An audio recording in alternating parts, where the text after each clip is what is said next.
దేవుని లేఖనాన్ని మనం జ్ఞాపకం చేసుకుంటున్నప్పుడు, దేవా నీకు ఎంత ప్రేమ ఉందయ్యా మా మీద అంటే, అది భూమి ఆకాశం కంటే కూడా ఉన్నతమైనటువంటి ప్రేమ దేవుడు మన ఎడలా చూపిస్తూ ఉన్నాడు. మనం ఇంకనూ పాపులమై ఉండగానే క్రీస్తు మనల్ని ప్రేమించాడంట. హల్లెలూయా, హల్లెలూయా. మాట్లాడుకునేవాడు హల్లెలూయా. కొంతమంది మాట్లాడుకుంటున్నారు, ఇంకా సాక్ష్యాలు చెప్పేటప్పుడు మాట్లాడుకున్నారు. సరేలే మాట్లాడుకొని అనుకున్నాను, కానీ వాక్యం చెబుతున్నా సరే మాట్లాడుతూనే ఉన్నాను. హల్లెలూయా. కొద్దిసేపు దేవుని వాక్యాన్ని విందాం. దేవుడు నీ ఆయుష్కాలాన్ని పొడిగించాడు. నువ్వు భక్తిపరురాలని కాదు, నువ్వు మంచి భక్తులని కాదు, ఆయన మంచివాడై ఉండి నీ కడుపును పుట్టినటువంటి బిడ్డల మొక్కను చూసి మనం బ్రతికించాడు. హల్లెలూయా, హల్లెలూయా. దేవునికి రుణస్థలమై బ్రతుకుదాం. హల్లెలూయా, హల్లెలూయా. మొదటి వర్తమానంలో ఐక్యతను గురించి మనం ధ్యానం చేసుకుంటూ వచ్చాం. ఐక్యత లేని చోట సాతానుడు తాండవిస్తూ ఉంటాడు. జ్ఞాపకం చేసుకోండి. ఐక్యతను పాడు చేసేవి ఒకటి డబ్బు, మరొకటి లోకానుసారమైన సరే, ఇంకో మాట కూడా నేను కూడా ఇంకో మాట కూడా కలుగుతాను. అధికారం కూడా అనుకోవచ్చు. డబ్బు లేక అధికారం, లోకానుసారమైనటువంటి ఇగో అనేది ఐక్యతను పాడు చేస్తాయి కదా, ఐక్యతను పాడు చేస్తాయి. ఈ వాక్యం నిజంగా ఈ దినాన మన సంఘానికి కావలసినటువంటి వర్తమానం. నాకు తెలిసి ఈరోజు ఈ ఐక్యత గురించి మాట్లాడుకుంటూ పోతేనే చాలా బాగుంటుంది అనేసి అనుకుంటున్నాను. ఎందుకు అంటే ప్రభు యొక్క బలలో చేయవేయడానికి వచ్చినటువంటి మనకు ఏం కావాలంట? మాట్లాడండి. ఐక్యత, ఐక్యత ఉండాలా, సమాధానం, ప్రేమ ఉండాలా, ఏక మనసు ఉండాలి. కొరింథీయులకు రాసిన పత్రికలో కొరింథీ సంఘంలో గొడవలు తయారయ్యాయి అంటారు. అమ్మా నా వైపు చూడండి. బైబిల్ చదివేవాడు చదువుతారు, నేను రిఫరెన్స్ చెప్పండి, మీరు చదవాలి. నేను వచ్చినంతో సహా చెబుతాను, అప్పుడే చదవండి. కొరింథీ సంఘానికి పౌలు గారు చాలా ప్రయాసపడి అక్కడ సంఘాన్ని కట్టాడు, ప్రయాసపడ్డాడు, సేవ చేశాడు, కొన్ని ఆత్మలు రక్షించాడు. అక్కడ పౌలు గారు ఒక దర్శనంతో సంఘాన్ని కడితే ఆ సంఘంలో ఉన్నటువంటి కొంతమంది అక్కలు, కొంతమంది అన్నలు ఇగో ఫీలింగ్కి వెళ్ళారంట. కొంతమంది ఐక్యతగా ఉండవలసిన వారు భేదాలు పెట్టుకుంటూ ఉన్నారంట. సంఘంలో గొడవలు తయారయ్యాయి, సంఘంలో సమస్యలు వస్తూ ఉన్నాయి. కష్టపడి సంఘం కట్టాడు, బాధపడతాడా? బాధపడతాడు. నువ్వు పిల్లల్ని కష్టపడి చదివించావు, పెద్దవాళ్ళని చేసావు, వాడిని మాట వినకపోతే తల్లిగా బాధపడవా? కన్నీరు కారుస్తాం.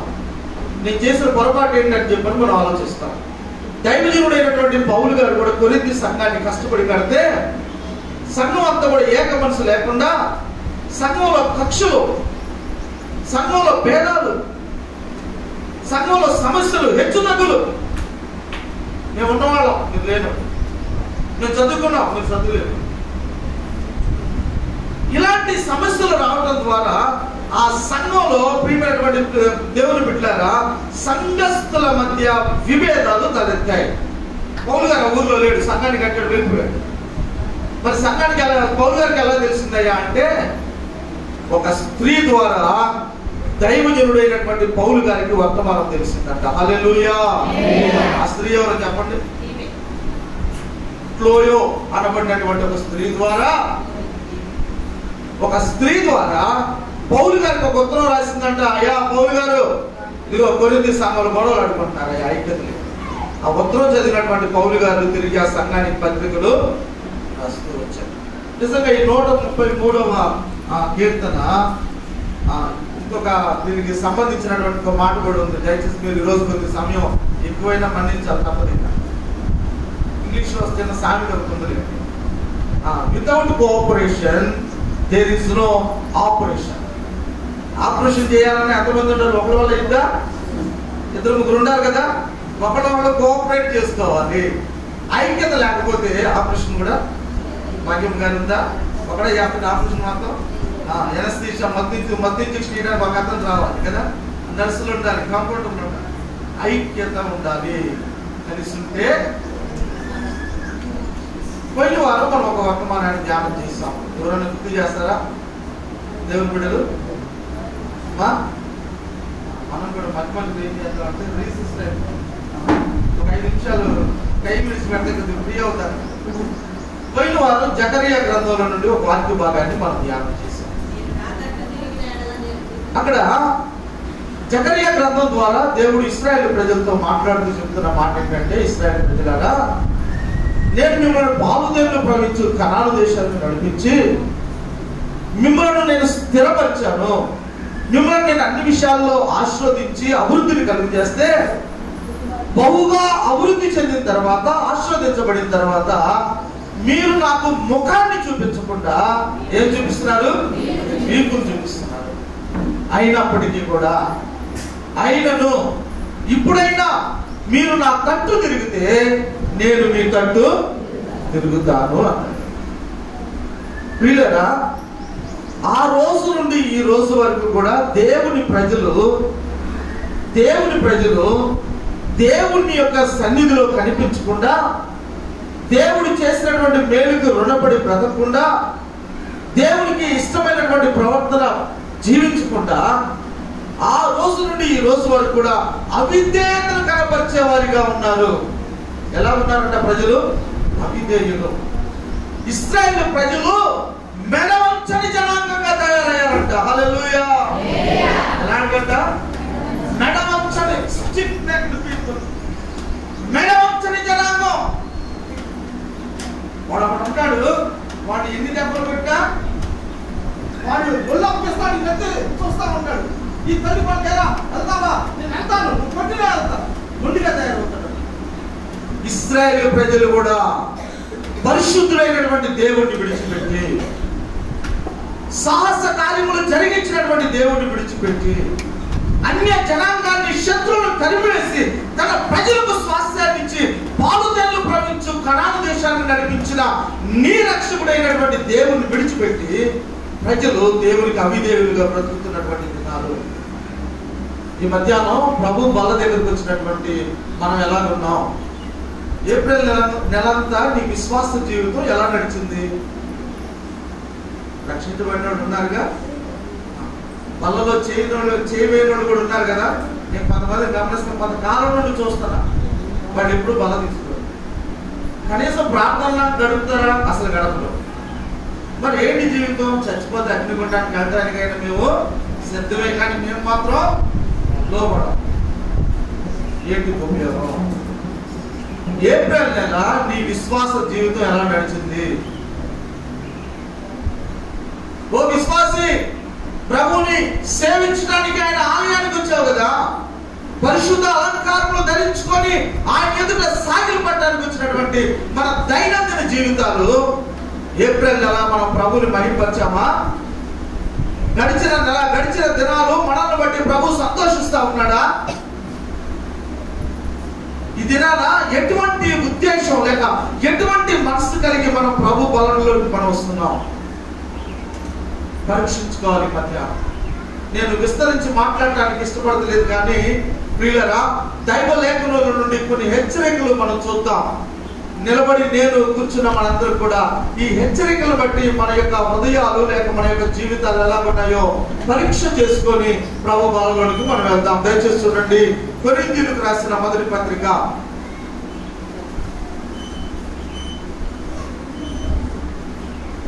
11వ అధ్యాయము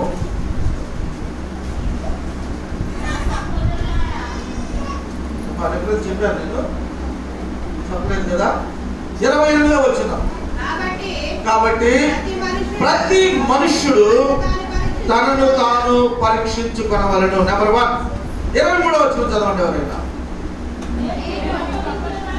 నేను మీకు అప్పగించిన దాన్ని ప్రభువున పొందుకుని, ప్రభువైన యేసు తన అప్పగింపబడిన రాత్రి ఒక రొట్టెను ఎత్తుకొని కృతజ్ఞతాస్తుతులు చెల్లించి దాన్ని విడిచి, ఇది మీ కొరకైన నా శరీరము, నన్ను జ్ఞాపకము చేసుకొనుటకై దీనిని చేయుడని చెప్పాను. ఎవరిని జ్ఞాపకం చేసుకోవాలంట? నన్ను జ్ఞాపకం చేసుకొనుటకై దీనిని చేయుడని యేసుక్రీస్తు వారు చెబుతా ఉన్నాడు. ఇది ఏ సందర్భం? యేసుక్రీస్తు వారు తాను అప్పగింపబడినటువంటి రాత్రి. ఈ భూలోకానికి ఏ ఉద్దేశంతో యేసుక్రీస్తు వారు వచ్చారో ఆ ఉద్దేశం నెరవేరుతున్నటువంటి రాత్రి. అది ఆఖరి రాత్రి. యేసుక్రీస్తు వారు శత్రువులకి అప్పగింపబడబోతున్నటువంటి రాత్రి. పిల్లరా, తను ఆ యొక్క వనంలోనికి వెళ్ళి ప్రార్థన చేసుకోవడానికి తన శిష్యులతో కలిసి వెళ్తున్నటువంటి రాత్రి. తన శిష్యులను 2 భాగాలుగా విభజించి ఒక శిష్యుల్ని ఒక స్థలంలో, మరొక శిష్యుల్ని మరొక స్థలంలో నిలబెట్టి ఆయన ఒంటరిగా కూర్చొని తన చెమట రక్త బిందువులుగా మారేంత వరకు ప్రార్థించినటువంటి రాత్రి. హల్లెలూయా. ఎలా ప్రార్థన చేశాడంట? ఎలా ప్రార్థన చేశాడు? తన చెమటంతా కూడా రక్త బిందువులుగా మారేంత వరకు ప్రార్థన అవసరం. ప్రభుకి అంత ప్రార్థన అవసరమైనప్పుడు ఆయన బిడలమైనటువంటి మనకి ఇంకెంత ప్రార్థన కావాలి?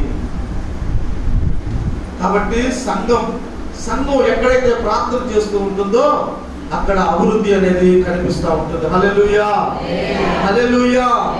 సంఘములో ప్రార్థించే వారు ఉండాలి. జ్ఞాపకం చేసుకున్నట్టు సంఘంలో ప్రార్థన దోపు ఉన్నప్పుడు అది విశ్వాసులకు క్షేమాన్ని ఇస్తుంది. హల్లెలూయా. కాబట్టి ప్రార్థనకు రండి అని ఒత్తుకుంటా ఉన్నాం. ఇంకా చాలా మంది దేవుని సన్నిధిలో ప్రార్థించలేకపోతా ఉన్నారు. ఒకప్పుడు ఉన్నటువంటి ఆసక్తి, ఒకప్పుడు ఉన్నటువంటి దైవ భక్తి ఈ దినాన కనుమరుగైపోయింది. కారణం ఏంటంటే పాపానికి, లోకానికి చోటు ఇవ్వడం ద్వారా. పరిశుద్ధతకు నీ జీవితంలో చోటు ఇచ్చినప్పుడు ప్రార్థన మంట నీలో లభిస్తుంది. హల్లెలూయా. నీలో ప్రార్థన తగ్గితే సాతానుడికి నువ్వు అధికారాన్ని ఇచ్చిన వ్యక్తి అవుతావు. జ్ఞాపకం చేసుకో.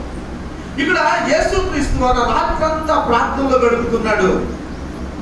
అది ఆఖరి రాత్రి తన జీవితంలో. ఆయన బంధించబడబోతా ఉన్నాడు.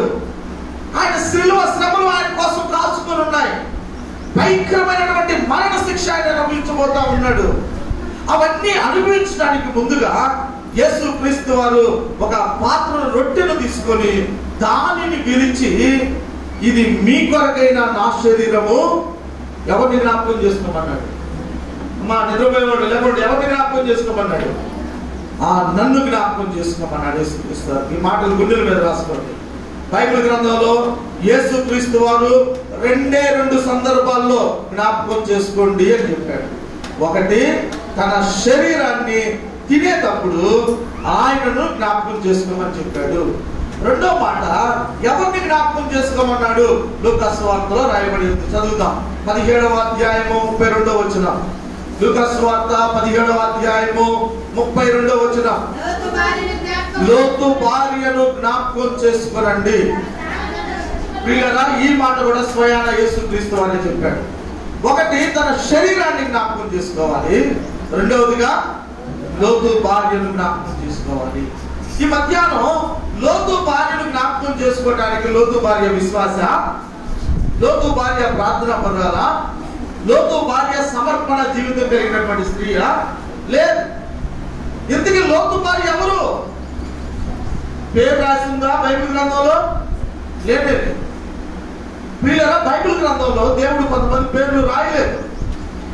కానీ కొంతమంది తమ భర్త యొక్క అడుగు జాడల్లో నడుస్తూ ప్రభువుని మహిమపరిచారు. హల్లెలూయా. కొంతమంది స్త్రీలు వారి కుటుంబాన్ని విడిచిపెట్టి, వారి భర్త యొక్క భక్తి జీవితాన్ని విడిచిపెట్టి, వారి ఇష్టానుసారంగా బ్రతికి దేవుని కోపానికి గురయ్యారు. ఈ మధ్యాహ్నం మీరు ఎలాంటి స్త్రీలు? దేవుని చిత్తాన్ని జరిగించే స్త్రీలేనా?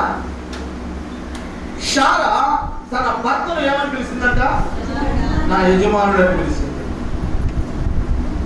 లోతు భార్య ఎప్పుడు కూడా నా యజమానుడా అని పిలిచినట్టుగా ఆధారం ఇక్కడ. మనం ఏమని పిలుస్తాం? అన్ని గారాన్ని అడిగితే చెబుతాం కదా. దైవ చిత్తాన్ని జరిగించింది లోతు భార్య, క్షమించండి శారా, అబ్రహాం గారి భార్య. లోతు భార్య స్వచిత్తాన్ని జరిగించింది. యేసుక్రీస్తు వారు ఆ మనుషులు జ్ఞాపకం చేసుకోండి అని ఊరికనే చెప్పలేదు. ఒక మాట, ఏదో ఒక అలంకార సూచనప్రాయంగా ప్రభు ఇక్కడ రాపించలేదు. ఈ మధ్యాహ్నం ప్రభు బలంలోకి వెళ్ళడానికి ముందుగా లోతు భార్యని మనం ఎందుకు జ్ఞాపకం చేసుకోవాలి? బైబిల్లో ప్రార్థనా పరులు లేరా? చాలా మంది ఉన్నారు. ప్రవక్తలు లేరా? చాలా మంది ఉన్నారు. ఉపవాస ప్రార్థన చేసిన స్త్రీలు ఉన్నారు. దేవుని కొరకు గొప్ప కార్యాలు జరిగించారు. ప్రాణాన్ని పణంగా పెట్టిన వారు ఉన్నారు. కానీ లోతు భార్య ఇవేమి కూడా ప్రభు కొరకు చేయలేదు. అయినా ఎందుకు దేవుడు జ్ఞాపకం చేసుకోమంటున్నాడు? మధ్యాహ్నం దేవుడు మనల్ని జ్ఞాపకం చేసుకుంటున్నాడు. హల్లెలూయా, హల్లెలూయా. ఆయన శరీరాన్ని మనం జ్ఞాపకం చేసుకుంటానికి వచ్చాం. ఇక్కడ ప్రభు ఇస్తున్నటువంటి మాట, లోతు భార్యని ఎందుకు జ్ఞాపకం చేసుకోమంటున్నాడో తెలుసా? ఈమె గురించి కొన్ని విషయాలు మనం చెప్పుకోవాలంటే, ఈమెలో ఒక కారణం ఏంటంటే, ఈమె వచ్చిన అవకాశాన్ని జారవిడుచుకుంది. మీరు చెప్పండి, ఏం చేసిందంట? శ్రీదేవి గారు చెప్పి ఏం చేసింది? లోతు భార్యని యేసయ్య ఎందుకు జ్ఞాపకం చేసుకోమన్నాడు తెలుసా? ఆమెకు అవకాశం వచ్చింది, కానీ వచ్చిన అవకాశాన్ని ఏం చేసింది? పోగొట్టుకుంది. దేవుడు మనిషి జీవితంలో అనేక అవకాశాలు, తరుణాలు ఇస్తా ఉంటాడు. జ్ఞాపకం చేసుకోండి. నువ్వు రక్షణ పొందడానికి, నువ్వు ప్రభు యొక్క పరిచర్య చేయడానికి, నువ్వు దేవునికి నమ్మకస్తుడిగా బ్రతకడానికి దేవుడు నీకు అవకాశం ఇస్తాడు. సిస్టర్ గారు, దేవుడు నీకు ఆరోగ్యాన్ని ఇచ్చాడు అంటే ఆ ఆరోగ్యాన్ని ప్రభు కొరకు వాడాలి. గుర్తుపెట్టుకో. దేవుడు ఈ రోజు ఆయుష్కాలాన్ని నీకు ఇచ్చాడు అంటే ఆ ఆయుష్కాలాన్ని దేవుడి కోసం వాడాలి. ఎవరి కోసం వాడుతున్నావు? ఎవరి కోసం వాడుతున్నారు? ఈరోజు పొద్దున్నే లేచి మోకాళ్ళ మీద కూర్చొని ప్రార్థన చేసినప్పుడు చేసి చూపించండి. పావుగంట చేశాడయ్యా, నేను 15 నిమిషాలు ప్రార్థన చేసుకున్నాను. ప్రభు వల్ల ఎలా చేస్తావు నువ్వు? రాత్రి సిద్ధపాటు ప్రార్థనలో నేను సిద్ధపడ్డానయ్యా అన్నప్పుడు చేసి చూపించండి. ఎలా ప్రభు వల్ల చేస్తావు? ఇంకా అక్క చెప్పినట్టు తెల్ల చొక్క వేసుకున్నంత పొలలో ప్రభు అంగీకరిస్తాడా? వాక్యం దగ్గర మనం భయపడొద్దా? ఆ దేవుడే మమ్మల్ని ఏం చేస్తాడు అనుకుంటే దేవుడు అనుకుంటాడా? సిద్ధపాటు నీకు అవసరం లేదా? పెళ్లికి వెళ్ళేటప్పుడు సిద్ధపడుతున్నామే, మనం ప్రైవేట్ ఉద్యోగానికి వెళ్తున్నప్పుడు సిద్ధపడుతున్నామే. మరి నువ్వు దేవుని సన్నిధికి వెళ్ళడానికి సిద్ధపడవా నువ్వు? అంటే దేవుడు ఏం చేస్తాడు అనుకుంటున్నావు కదా నువ్వు? దేవుడు ఏం చేస్తాడు అనుకుంటున్నావు కదా? ఆయన కళ్ళు చూడని వ్యక్తి అనుకుంటున్నావు కదా నువ్వు? లోతు భార్యని జ్ఞాపకం చేసుకో. దిక్కులేని సమస్య వచ్చిపోయింది. అందరూ ఊర్లో చచ్చిపోతే, చెప్పండి, అందరూ ఊర్లో చచ్చిపోతే ఏమో ఊరి బయటికి వెళ్ళి చచ్చిపోయింది. అందరూ మామూలుగా చనిపోతే ఏమేమైంది? ఉప్పు స్తంభం అయిపోయింది. అంతే. కారణం ఏంటి? దేవుడు ఆమెకు అవకాశం ఇచ్చాడు, తరుణాన్ని ఇచ్చాడు. బాగుపడు, మారు మారు. మాటల ముందు మాట్లాడే వాళ్ళకి అనుకుండి కామెడీ చేస్తాం. ముందు వెళ్తా ఉంటే ఎనకుండి నిరుత్సాహపడతాం, రకరకాల మాట్లాడతాం. ఎప్పుడు మారుతావు? వల్లకాళ్ళ వెళ్ళిన తర్వాత మారుతావా? ప్రకటన గ్రంథం చదువుతాం దయచేసి. ప్రకటన గ్రంథంలో ప్రభు ఒక మాట చెబుతా ఉన్నాడు. ఏంట మాట చూద్దాం. 2వ అధ్యాయము 21వ వచనం. గట్టిగా క్లియర్గా చదవండి. ప్రకటన గ్రంథం 2వ అధ్యాయం 21వ వచనం. మారు మనసు పొందుటకు నేను దానికి సమయం ఇచ్చింది. చాలు. ఎవరికి ఇచ్చాడంట సమయం? అమ్మా చెప్పండి, ఎవరికి ఇచ్చాడు? ఏంటి ఆదివారం ఎవరు మాట్లాడతా? మొదటి ఆదివారం పలారాధన మాట్లాడలేము. ఎవరికి ఇచ్చాడు దేవుడి సమయం? బ్రదర్ నీకు ఇచ్చాడు, కింద కూర్చున్న సిస్టర్స్కి ఇచ్చాడు, కుర్చీలో కూర్చున్న వాళ్ళకి ఇచ్చాడు, ఆఖరికి నాకు కూడా ఇచ్చాడు దేవుడి సమయం. సమయం ఎందుకు ఇవ్వబడింది? మన బ్రతుకులు మార్చుకోవడానికి. సమయం ఎందుకు ఇచ్చాడు? ఎక్కడ మనం సరిచేయబడలేదో, ఎక్కడ పాపంతో స్నేహం చేస్తా ఉన్నామో దాన్ని విడిచిపెడతానికి దేవుడు సమయం ఇచ్చాడు. విడిచిపెట్టాలా వద్దా? అమ్మా వాక్యం అంతా మాట్లాడుతున్నప్పుడు విడిచిపెట్టాలా వద్దా? విడిచిపెట్టాలా వద్దా? విడిచిపెట్టకపోతే ప్రభు కొనడా పట్టుకుంటాడా? పట్టుకోడా? మారు మనసు పొందుటకు నేను దానికి సమయం ఇచ్చాను. తెలుగులో దానికని రాశాడే. దానికంటే మనం తప్పడాల్సిన లేదు. దానికి అనే చోట పేరు పెట్టుకో. ఇప్పుడు చదువుకుందాం. మారు మనసు పొందడానికి దేవుడు నీకు ఇచ్చాడు, టైం ఇచ్చాడు. రక్షణ పొందడానికి దేవుడికి సమయం ఇచ్చాడు. నీ పాపాలు ఒప్పుకోవడానికి. అతిక్రమములు దాచిపెట్టువాడు వర్తిల్లడు కానీ మాట్లాడారు అందరూ. వాటిని ఒప్పుకొని ఒప్పుకున్నావా నువ్వు ముందుకు వచ్చి కూర్చో. నీకు మేము ఆ ప్రభు యొక్క బలారాధన ప్రార్థన పూర్వకంగా మేము నీ చేతిలో పెడతాం. ఒప్పుకున్నావా? సరిచేయబడ్డావా? దేవుడు నిన్ను క్షమించాడనే నిశ్చయత నీ హృదయంలో కలిగిందా? ప్రభు బలారాధన అంటే ఆశ్రమాషాలు ప్రతి నెల మొదటి ఆదివారం శనివారం రాత్రి వెళ్దాం, ఆదివారం బలారాధన తీసుకుందాం, మిగతా 3 రోజులు 3 వారాలు అడ్రస్ ఎక్కడ పోదాం. మోసపోకుడి దేవుడు నువ్వు ఏమి విత్తుతావో 100% వస్తావు. నువ్వు ఏమి విత్తుతావో, నీ ఏ ఆలోచనతో నువ్వు విత్తుతావో, ఏ మనసుతో నువ్వు విత్తుతావో ఖచ్చితంగా నువ్వు వద్ద నా పంటకు వస్తావు. ఆ రిజల్ట్ నీ జీవితంలో చూస్తావు. మారు మనసు పొందడానికి దేవుడు సమయం ఇస్తున్నాడు. రక్షణ పొందడానికి దేవుడు సమయం ఇస్తున్నాడు. ఇంకా చాలా మంది బలలో చేయవేయట్లేదు. ప్రభువు దూరంగా ఉంటున్నారు, పాటలు పాడుతున్నారు, ఆరాధన చేస్తున్నారు, కానుకలు ఇస్తున్నారు, మంచి సాక్ష్యాలు చెబుతా ఉన్నారు. నేను దాకా అంటే ప్రతి వారం సాక్ష్యాలు చెబుతా ఉంటే నేను ఒక మాట అనుకుంటాను ఇప్పుడు కూడా, ఈ సాక్ష్యాలు చెప్పకపోతే మీకు శిక్ష వచ్చిందని చెప్పినోళ్ళు ఎవరో కానీ మంచి పని చేశారు. కానీ ఇంకా భయపడినట్టుంది. అందుకని సాక్ష్యాలు మాత్రం టమాటా ఒక సాక్ష్యాలు చెబితే ఉపయోగం లేదు, సాక్షిగా బ్రతికితే ఉపయోగం ఉంది. హల్లెలూయా, హల్లెలూయా. చాలా మందికి నా మాటలు కష్టంగా ఉన్నట్టుండే, అందుకే హల్లెలూయా చెప్పట్లా. ఒకవేళ మీకు కష్టంగా ఉన్నా, ఒకవేళ మీకు నష్టంగా ఉన్నా దేవుడు చెప్పన్నదే చెబుతాం. అంతే. మీకు ముఖస్తుతి చేయాల్సిన అవసరం లేదు. మీరు వద్దయ్యా అంటే ఇంకో చాటుకెళ్ళి దేవుడు పోషిస్తాడు. బైబిల్ గ్రంథంలో ఒక ప్రవక్తను దేవుడు మనం తిని సేవ చేయమని చెప్పాడు. తెలుసా మీకు? బైబిల్ గ్రంథంలో ఒక ప్రవక్తను దేవుడు నీ మలము తిని నువ్వు సేవ చేయమని చెప్పాడు. సేవ చేశాడు అంతే. ఎందుకు తినమన్నాడో తెలుసా? రేపు రోజున ఈ మాటని ఈ ప్రజల గతి ఎక్కబడుతుంది, వాళ్ళకి ఆ గతి పడడానికి ముందు నువ్వు మోడల్ గా చూపించు నువ్వు అని చెప్పాడు దేవుడు. చేశాడు ఆ సేవకుడు. తర్వాత ప్రజలు నశించిపోయారు. మరొక సేవకుడు కొన్ని సంవత్సరాలు వస్త్రాలు లేకుండా తిరిగి సేవ చేశాడు. బైబిల్ గ్రంథంలో దేవుడు చెప్పింది ఏదైనా ధైర్యం చేస్తారంటే. సంఘం అంటే సేవకుడిగా ఇష్టమే, మీరు అందరూ క్షేమంగా ఉండాలని కోరుకుంటున్నాం. అదే విధంగా మీరు మాట వినకపోతే దేవుడు మిమ్మల్ని కొడతాడు అనే మాట కూడా దేవుని సేవకుడిగా చెప్పకనే చూద్దాం. ఖచ్చితంగా ప్రకటన గ్రంథంలో అన్నాడు, మానవ మనసు పొందుటకు నేను దానికి సమయం ఇచ్చింది, కానీ అది తన జారత్వాన్ని విడిచిపెట్టట్లేదు. ఏం విడిచిపెట్టలేదంట? అందరూ మాట్లాడాలి. ఏం విడిచిపెట్టలేదు? జారత్వం అంటే చాలా చెప్పుకోవచ్చు. అలవాట్లు, పాపాలు, బలహీనతలు. ఈ మధ్యాహ్న కాల సమయంలో లోతు భార్యకు కూడా దేవుడు అవకాశం ఇచ్చాడు.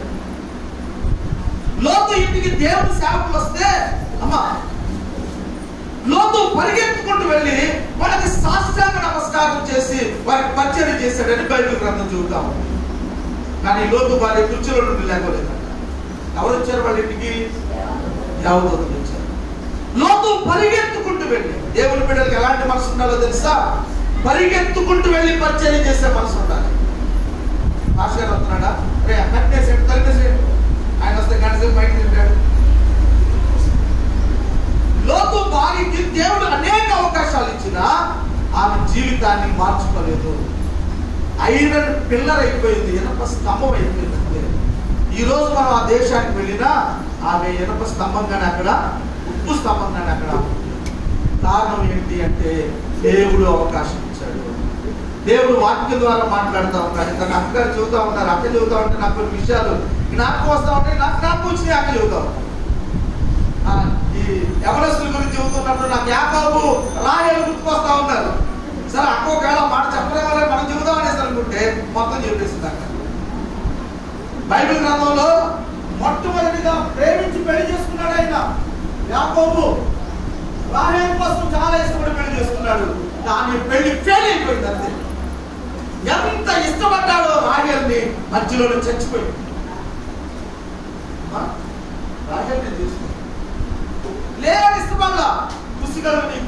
వివాహం బాగదు, కానీ ఆమె బ్రతికినంత కాలం మనడు దిగ్గైపోయాడు. ఇష్టపడ్డాడు, బైబిల్ గ్రంథంలో ఫెయిల్ అయిపోయింది ఆ వివాహం.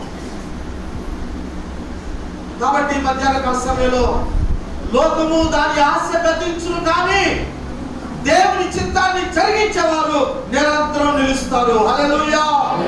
దైవ చిత్తాన్ని జరిగించేవారు కావాలి. ఆయన అన్నాడు ఇక్కడ ఐక్యత లేదండి, ప్రేమ లేదండి, అక్కడ బాగుంది. నువ్వు మారితే ప్రభు వాక్యం యొక్క నీకు పనిచేస్తుంది. నువ్వు లోపడితే దేవుడు వాక్యం యొక్క నీతో మాట్లాడుతుంది. నువ్వు విధేయత చూపిస్తే దేవుడు ఎక్కడ నేను దర్శిస్తాడు. నువ్వు ఎక్కడ విధేయత చూపించినాడు, నేను ఇంకో చోటుగా విధేయత చూపిస్తాననేది అసంభవం జ్ఞాపకం చేసుకుంది.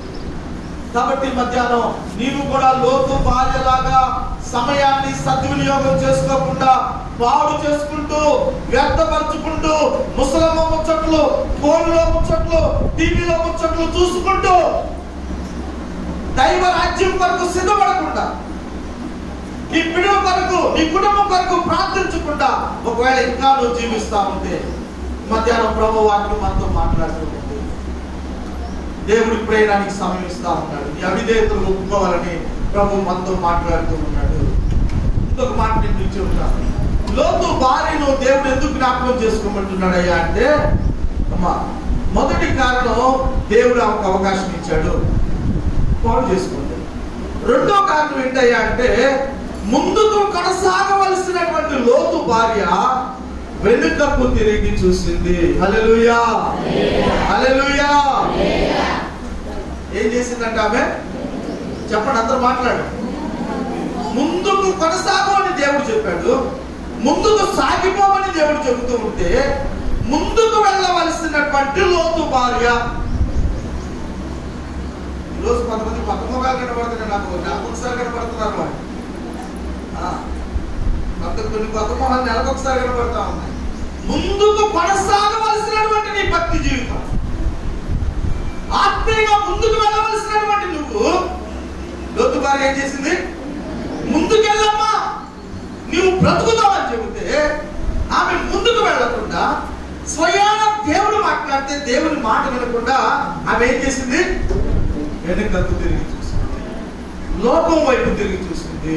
ఏముందంట లోకంలో, లోకంలో ఉన్నదంతయు బిగ్గరగా, లోకంలో ఉన్నదంతయు శరీరాశ, నేత్రాశ, జీవోడాపం. ఈ మూడే కదా లోకంలో ఉంది.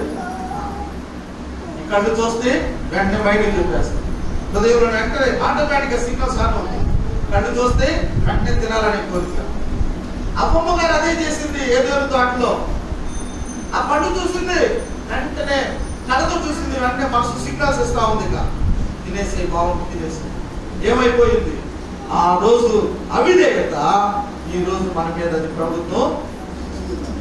ముందుకు వెళ్ళవలసినటువంటి ఒక విశ్వాస జీవితం, ఒక విశ్వాసి, ప్రభు పరిచర్యలో వాడబడవలసినటువంటి ఒక విశ్వాసి, దేవుని కొరకు రోషంగా బ్రతకవలసినటువంటి ఒక విశ్వాసి, దేవుని వైపు జీవించవలసినటువంటి ఒక విశ్వాసి, అటు దేవుడు ఇటు లోకాన్ని కలుపుకొని ముందుకు కొనసాగుతూ ఉంటాం. అతని జీవితంలో ఎంతైనా కూడా నష్టం జరుగుతుంది. జ్ఞాపకం చేస్తుంది. ఒకటంట పక్కూరులో ఒకటంట మెడలో 2 సంచులు వేసుకున్నాడంట. ఒక సంచం ముందుకు వేసుకున్నాడంట, ఒక సంచము స్కూల్ పిల్లలు బ్యాగ్ వెనక్కి చేసుకున్నాడు, వెనక్కి చేసుకున్నాడు. ఏం జరిగింది, మీ ఇంట్లో విషయాలన్నీ ఆ విషయాలు ఈ విషయాలన్నీ తీసి ఏం చేస్తున్నాడు, ముందున్నటువంటి సంచులు వేసుకున్నాడు. వాడింట్లో ఉన్న విషయాలేమో నేను చెప్పడు, నీ ఇంటి అన్ని లాగుతాడు, ఏళ్ళ చూపుతాడు, వాళ్ళ తీసుకెళ్తాడు, ఏళ్ళ చూపుతాడు. ఇదే బిజినెస్. ఇంకా వాడి విషయాలేమో వెనక్కి వేసుకుంటాడు. ఎందుకు, నా ఎవరు కూడా ఎన్ని సంచులతో ప్రయాణం చేస్తున్నాడు, ఎన్ని సంచులు, 2 సంచులతో వెళ్తున్నాడు. వాడి విషయాలు జనానికి కనిపించట్లేదా, లోకమంతా చూస్తుంది, కానీ ఆ విషయాన్ని గ్రహించలేకపోతున్నాడు. ఈ దినాన మానవుడు కూడా దేవుడిలో కొనసాగవయ్యా అని చెబుతా ఉంటే, ముందుకు ప్రయాణించు, ప్రభు మార్గంలో నడువు, దేవుడికి కృతజ్ఞత చెల్లించు అనేసి మనుషుడు ముందుకు నడిచినట్లే నడుస్తూ లోకం వైపు, కక్కిన దాని వైపు పేతురు చాలా స్పష్టంగా రాస్తూ వచ్చాడు ఈ మాట. చదువులేనటువంటి పేతురు కుక్క తన వాంతికి ఆశపడినట్లుగా, కడగబడినటువంటి పంది, రెండు ఆ జంతువులను పేతురు భక్తులు చెబుతా ఉంటాడు. అమ్మా, ఈ మధ్యాహ్న కాల సమయంలో నీ ఆత్మీయ ప్రయాణం ముందుకు వెళ్తున్నావా, వెనక్కి వెళ్తున్నావా? ముందుకంటే ప్రభువులో వెళ్తున్నావా, లేదు సాతాను నిన్ను వెనక్కి లాగేస్తా ఉన్నాడా? లోతు భార్యను ప్రభువే నువ్వు ముందున్నాడు, క్షేమంగా బయటపడతావు, ప్రాణాలు కాపాడుకుంటావు అని చెబుతూ ఉంటే, లోతు భార్య దేవుని మాట పెడచెవిని పెట్టింది. దేవుని మాట, దైవజనుడి మాట లెక్క చేయకుండా తను వెనుకకు తిరిగి చూసి తన ప్రాణాన్ని, వయసుకు వచ్చినటువంటి 2 ఆడపిల్లలు ఉన్నారంట లోతుకు. ఆ ఆడపిల్లలకి తల్లి లేనటువంటి బాధ అయిపోయింది. ఆ ఆడపిల్లలకు క్షేమాన్ని లేక భద్రతను తెలియజేయడానికి, లేక బిడ్డల గురించి శ్రద్ధ తీసుకోవడానికి తల్లి లేకుండా తల్లి నశించిపోయింది. అందుకే యేసుక్రీస్తు వారు అంటున్న మాట ఏంటో తెలుసా? మీరు లోతు భార్యలాగా ఉండొద్దు. లోతు భార్యలాగా మీరు వెనకకు తిరిగి చూడొద్దు, విడిచిపెట్టిన దాని వైపు చూడొద్దు. ఒకప్పుడు మన లోకంలో పాపంలో బ్రతికాం, ఎవరు ఇక్కడ మంచోళ్ళు లేరు, అందరూ పాపులే. కానీ విడిచిపెట్టి ప్రభువులోకి వచ్చిన తర్వాత మరలా మన జీవితంలో శ్రమలు వచ్చాయని, కష్టాలు వచ్చాయని చెప్పని మనం వెనుకకు తిరిగి చూడకూడదు. వెనుకకు తిరిగి చూస్తే ఏమైపోతాం? నశించిపోతాం. కాబట్టి మధ్యాహ్న కాల సమయంలో నా ప్రియమైనటువంటి దేవుని బిడ్డలారా, అందుకే ఇక్కడ యేసుక్రీస్తు వారు చెబుతున్నటువంటి మాట, నా శరీరాన్ని మీరు తినేటప్పుడు నన్ను మీరు జ్ఞాపకము చేసుకునండి. అది ప్రభు శరీరం. ఎలాంటి శరీరం? ఆ శరీరం అంటే భూమికి ఆకాశానికి మధ్యలో ఒకటి తక్కువ 40 కొరడా దెబ్బలు తిన్నటువంటి శరీరం, నలిగిపోయినటువంటి శరీరం, రక్తము ముద్దగా మార్చబడినటువంటి శరీరం. అది యేసుక్రీస్తు యొక్క బలియాగం. ఆయన చేసినటువంటి ఆ కల్వరి, ఆ యొక్క త్యాగానికి మధ్యాహ్న కాల సమయంలో మనం ఏమి చేయాలన్నాను మనం చెల్లించగలుగుతాం. కేవలం నిన్ను రక్షించడానికి, మన జీవితాలు మార్చడానికి, పాప శాపం నుండి లేక లోకంలో నుండి దేవుడు మనల్ని రక్షించి పవిత్రులుగా దేవుడు మనల్ని కాపాడటానికి మనందరి కొరకై ప్రభు శిలువలో బలి అయిపోయాడు. మధ్యాహ్నం రక్షించబడినటువంటి నీవు ఆయన యొక్క శరీరం లేక ఆయన యొక్క రక్తంలో పాలు ముప్పులు పొందడానికి నిన్ను నీవు పరీక్షించుకుంటున్నావా? ప్రార్థనాపూర్వకంగా సిద్ధపడి వచ్చావా నువ్వు? లేదంటే ఏదో ఒక అలవాటు చొప్పున నువ్వు బలలో చేయడానికి వచ్చావా? ఆ కొరింథీయులకు రాసిన పత్రికలోనే ప్రభు వాక్యం చెబుతా ఉంది, కొంతమంది అంట సిద్ధపడకుండా, పరీక్షించుకోకుండా వాళ్ళు అనాలోచనగా ప్రభు యొక్క బలలో చేయి వేశారంట. వేయడం ద్వారా ఏం జరిగిందయ్యా అంటే, ఆ 30వ వచనంలో అన్నాడు, ఇందువల్లనే మీలో అనేకులు బలహీనులు అయిపోయారు. హల్లెలూయా. ఏమైపోయారు? ఏ విషయంలో బలహీనులు అయ్యారు? ఎందుకు బలహీనులు అయ్యారు? ఒకప్పుడు మంచి ఆసక్తి ఇప్పుడు ఎందుకు చచ్చిపోయింది అంటే, నువ్వు సిద్ధపాటు లేకుండా ప్రభు యొక్క బలలో చేస్తున్నావు. నువ్వు సిద్ధపడకుండా దేవుని కార్యాలు చేస్తా ఉన్నావు. అందుకని ఇక్కడ వాక్యం చెబుతా ఉంది, మీలో అనేకులు బలహీనులయ్యారు, అనేకులు రోగాలతో బాధపడుతున్నారు. ఏదమ్మా మందిరానికి రాట్లా రోగం వచ్చిందండి. ఎవరు రోగం? ఆ రోగం, ఈ రోగం. ఎందుకు? దేవుని యొక్క బల్ల దగ్గర నుండి నువ్వు పరీక్షించుకోండి. నువ్వు సిద్ధపడలేదు. బలహీనత, ఆధ్యాత్మికంగా బలహీనత వచ్చేసి సాతాను ఆవరించాడంతే. ఇంకా అక్కడ వాక్యంలో రాయబడింది, మీలో అనేకులు చాలా మంది నిద్రిస్తున్నారు. దేవుని యొక్క కార్యాలను దైవ భయంతో మనం చేయాలి. జ్ఞాపకం చేసుకున్నాం. దయచేసి అందరూ మోకరించండి, ప్రార్థన చేసి